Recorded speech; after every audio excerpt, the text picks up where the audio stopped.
Welcome to Rock DIY, or Do It You. If you do it, then it's all you. This DIY was done specifically for a Husqvarna YTH 22V46, but it can also be used for other types of lawnmowers. May have to make a few modifications.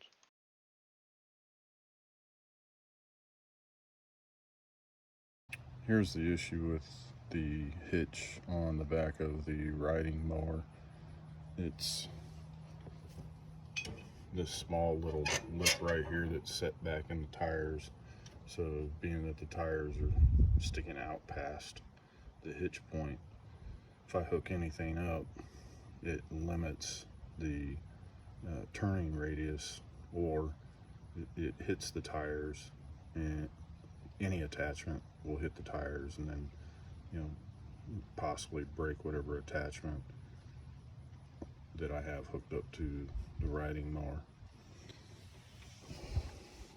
With the bagger, this is the attachment that has to be put on. It has a pin down here that goes right into the hole on the hitch of the riding mower, and then it has these two points where you tighten down the bolts on the side, on each side, to basically lock it in place. The only problem is this is specifically for the bagger and can't really be used for anything else. So if you need to use a different attachment, this has to be completely removed, and then you can either hook up what you need to hook up to the lawnmower hitch, or you can use a different type of attachment.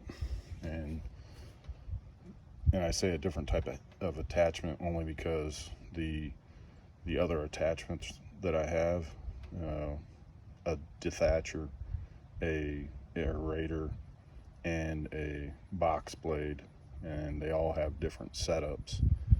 So depending on which one's being used, because of the tires sticking out, it kind of limits the turn radius with the attachment attached to the riding mower. The lawnmower itself has a very good turn radius, but because the hitch is set so far back, it limits the turn radius of the riding mower. And in some cases I have to use these attachments in confined space. So what I came up with was my own attachment. And once I do put this on the riding mower, and I'm not attaching it, I'm just showing how it attaches very similarly to the bagger attachment. But by having this on the lawnmower and a connecting pin point here, it gets the attachment further away from the riding mower and gives me the turn radius that I need. If I were to buy a similar attachment, it would cost around $400. And so I took it upon myself to weld this together. It's got, as I've already mentioned, it's got an attaching point here, an attaching point here. I have a turnbuckle here just to kind of adjust because it sticks out so far. The turnbuckle allows me to bring it down or bring it up. Not really massive adjustments, but just to relieve some of the tension on the pinpoint. There is the hitch hole that I can run a bolt through to attach it, and there's also another hole that's already on the mower right there, so that I can connect multiple points at the bottom.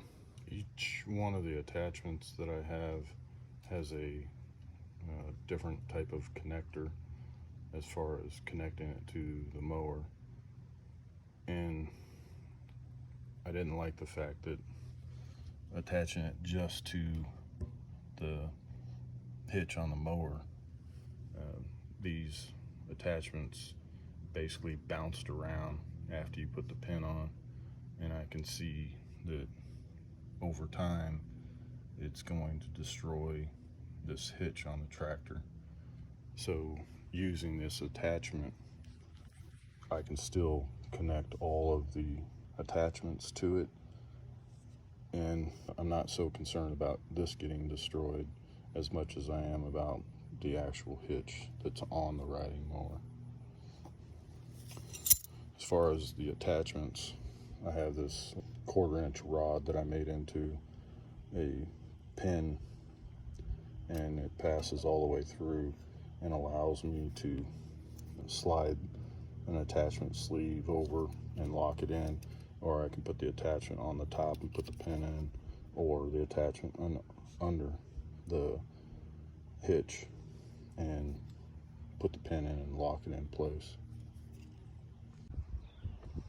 Another thing with having this attachment hitch that I built, with it being further away from the body of the mower, one of the issues that I had is that these attachments that I have raise and lowering handles on them that sit directly underneath or right up against the seat.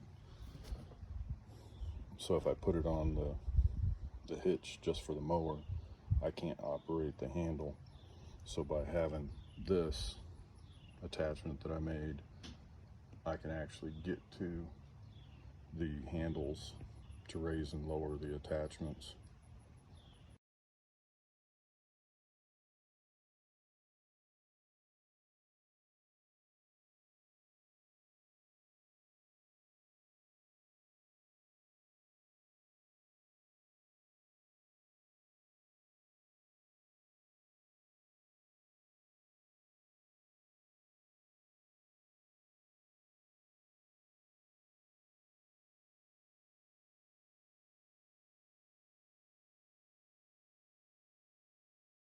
Even if you don't have a welder, you can still make this. Instead of welding the horizontal piece in with the holes in it for the turnbuckle, what you can do is drill holes directly into the flat piece of metal that's between the two pieces of tube steel, and then put an eye bolt in with a lock washer and nut. Then add an additional piece of tube steel to run a bolt through with nut and lock washer so that you can tighten it all down together. Make sure where you decide to put the new or additional piece of tube steel in doesn't interfere with the ability to put the pin in the hitch.